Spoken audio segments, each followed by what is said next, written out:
Chicago's Morning Answer with Dan and Amy continues now. And make sure to stay tuned to catch me, Mike Gallagher, coming up at 9, only on AM560 The Answer. Welcome back to AM560 The Answer. Amy Jacobsen here, Bruce Wolf, and for Dan Proft today, while Dan is seeking out the possibility that he might have a gubernatorial run in his future. And he's training for the marathon, doing his long run right now. I don't know how Actually, I think he's done with the first 19 miles. Now he's stretching out his hamstrings. The only guy I know who could actually do his training for the marathon while he's tweeting, because he was also tweeting this morning, about Harvey Weinstein and other things. Yeah, well, what was Harvey Weinstein's excuse? That was the time. That he's a fat old bald man. And, no, he implied that that's what people did back in the 60s. I grew up in the 60s too, and that was. Did you learn how to grope women and invite them to take a shower with you? Look, I read the Playboy philosophy, but it was not legislatively prescribed to do those things, but it certainly was culturally not kosher to do that. And Harvey Weinstein should be ashamed of himself that he used that as an excuse. Yeah, sick. Bump stocks, a lot of people didn't know what they were before. Yeah, and neither did House Speaker Paul Ryan. I didn't even know what they were until this week, and I'm an avid sportsman, so I think we're quickly coming up to speed with what this is. Fully automatic weapons have been banned for a long time. Apparently this allows you to take a semi-automatic, turn it into fully automatic, so clearly that's something we need to look into. Bump stocks are legal to purchase. You normally buy them on the internet for about $100, but now there's talk of banning bump stocks. And the NRA is on board with right, this. Even the NRA. And for more information about the bump stock and what it does exactly and how it works, let's go to Dan Eldridge. He is the owner of Maxon Shooters Supplies and Indoor Range. Good morning, Dan. How are you? Good morning, Amy and Bruce. I'll be your stand-in Dan. Okay. The other Dan. The marathon, that's right. So tell me, do you sell bump stocks at your store? We don't. We never have. It's a bit of a niche product. Essentially, what it does is it uses the recoil impulse of a firearm to reset the trigger. That sounds very technical. I don't want to make your listeners' hair hurt this morning, but the ATF has twice, including under the Obama administration, said that it is not full auto and that the firearm is working off the action, the mechanical action of the gun itself. You mentioned that the NRA is on board with the potential repeal of this. I'm not sure that's accurate. I haven't spoken to them, but my read of it is that they've simply said maybe the ATF needs to have another look at this and see if they have the rulemaking authority under the existing statute to address these.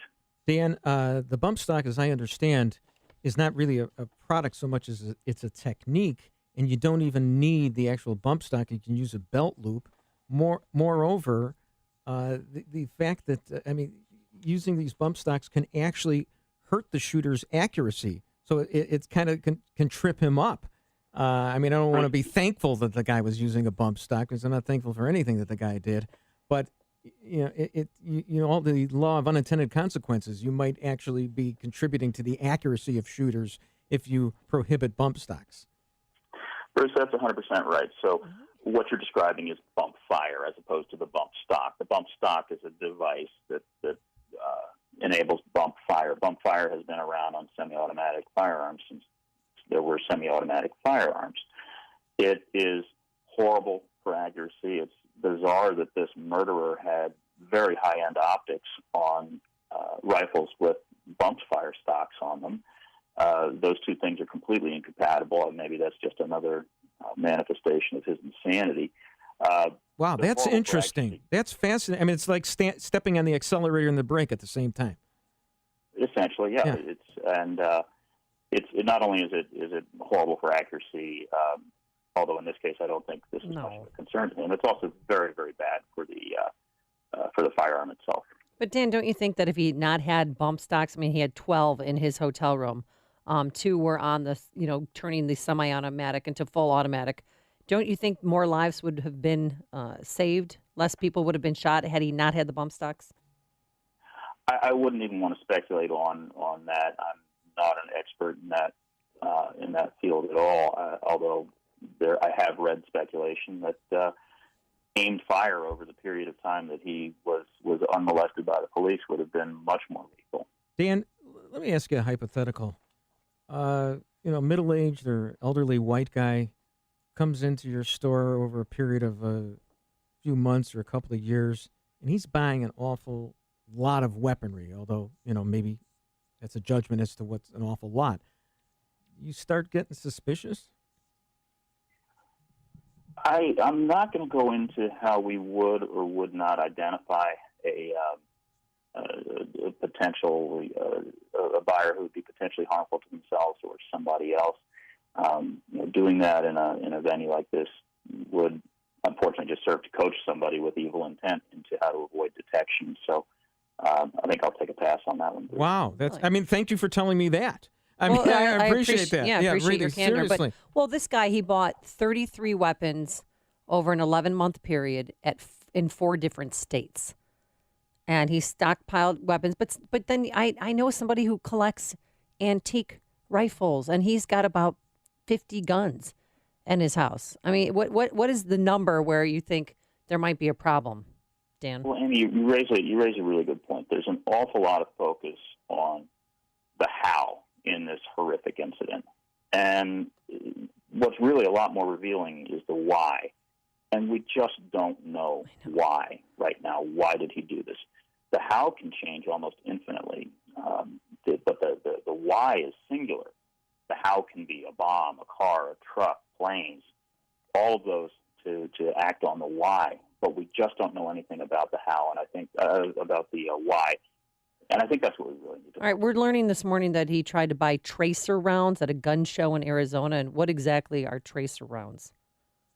Tracer rounds have a chemical substance that creates a visible trail as the round leaves the rifle. It allows you to see where the stream of fire is going.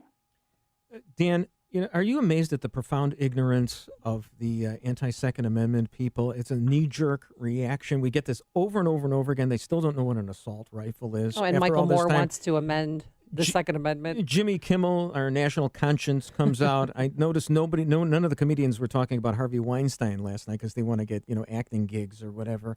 But you see this all the time. They bring up Australia, which of course the murder rate actually didn't go down. The suicide rate did with their, confiscation regimen. Here, we've actually had an increase in gun ownership, and the homicide rate's gone down. It's, I'm tired of rehearsing these arguments over and over and over again. Having said that, I gotta think that if we have something like this happen again relatively quickly, you're going to see an assault on the Second Amendment like you never saw before. Yeah. Well, Bruce, I agree with you, especially the first part of that. Advancing a political agenda while standing on the bodies of the dead and the wounded is just simply grotesque. What I'm hearing from our customers is that law-abiding Illinois gun owners are simply done with being lectured to about a tragedy that they had absolutely nothing to do with, and lectured to by people who don't have a clue about firearms or the natural right of self-defense and the real grounding of the Second Amendment. People on the right side of this issue, law-abiding gun owners, are really, really getting tired of this kabuki theater that happens every time there's one of these tragedies. All right, thank you so much, Dan Aldridge, for joining us. He is the owner of Maxon Shooter Supplies and Indoor Range, and he joined us on our turnkey.pro answer line. The more you listen, the more you'll know. This is Chicago's Morning Answer. On AM 560, The Answer.